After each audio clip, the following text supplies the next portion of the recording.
Mhelbeth'S table. When it comes to noodle soup, this is one of the best and one of my favorite noodles.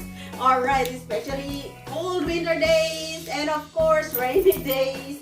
This noodle soup is really super good to our body. Alright guys, this is what we call the special Lomi. Here are the ingredients. First, we have to saute the garlic. Kailangan guys, magba-brown yung ating garlic para sa ganun. We will set aside some of the garlic for our toppings. Alright? So, I made 1 head of garlic. Gonna put in.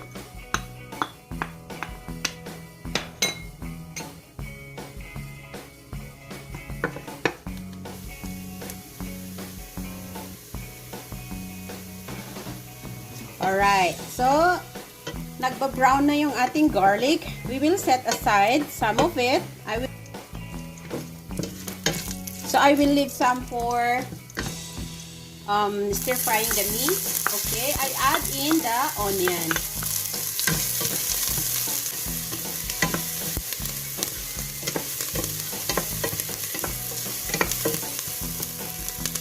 Okay, I have here 3 chicken legs. I boiled it. I put some 1 piece of medium onion, yellow onion, and ginger.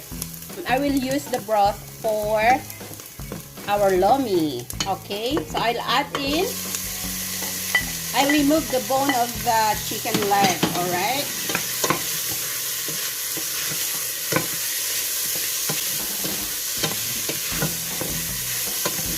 And then I will add my shrimp.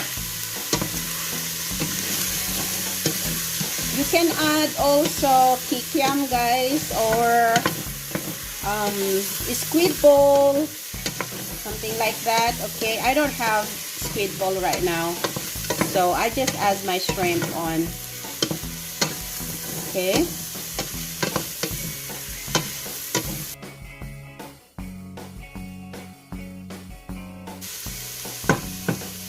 Alright, so here is my broth.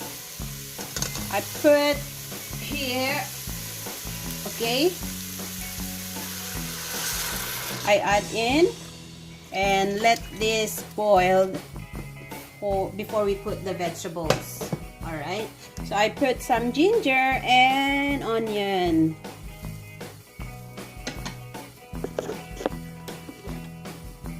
Okay guys, let's cover for now and let's wait until it will boil.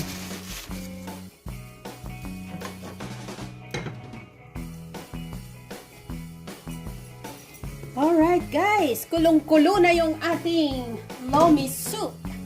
Now, we can add in the cabbage. You can use any vegetable that is available in your fridge, okay? And then, I'll add in the carrots.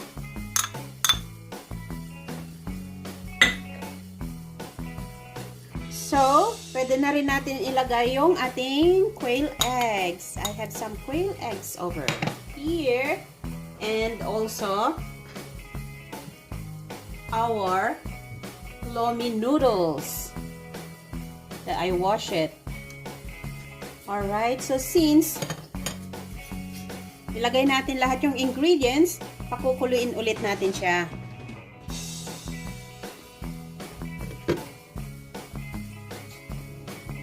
Alright guys, so it's already boiling.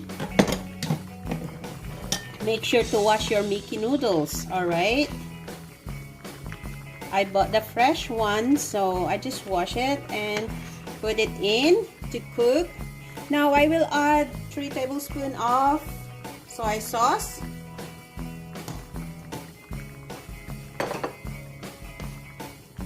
There you go. Do not overcook, guys. Then, ground black pepper. Now, I want to taste if I want to taste if I really need to add more salt. Just a little bit salt, okay? Maybe about a teaspoon.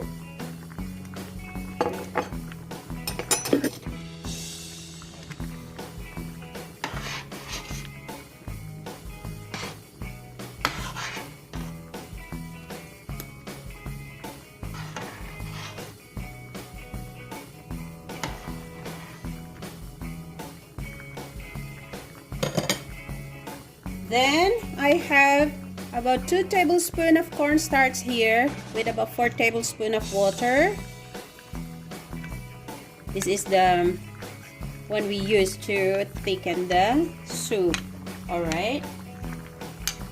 Okay, so I will add in. Let me see.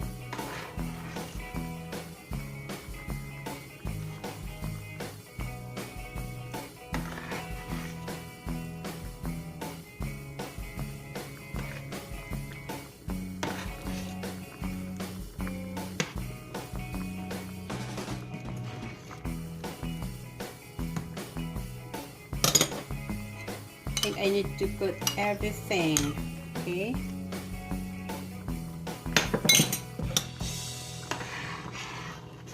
There you go.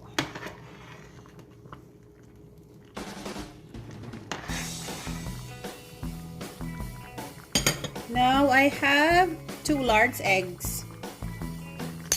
Then we have to beat it.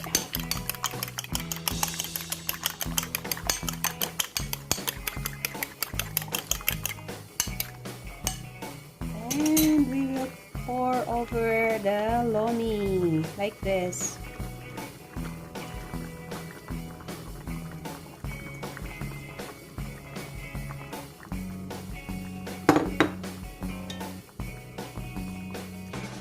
Wait a little bit and then we will mix it up.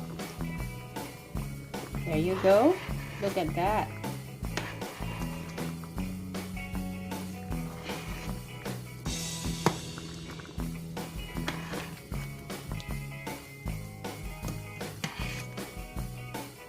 Then we will turn on the heat.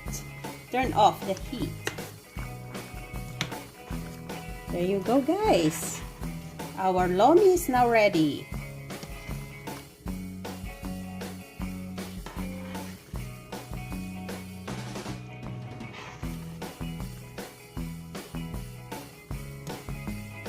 Alright.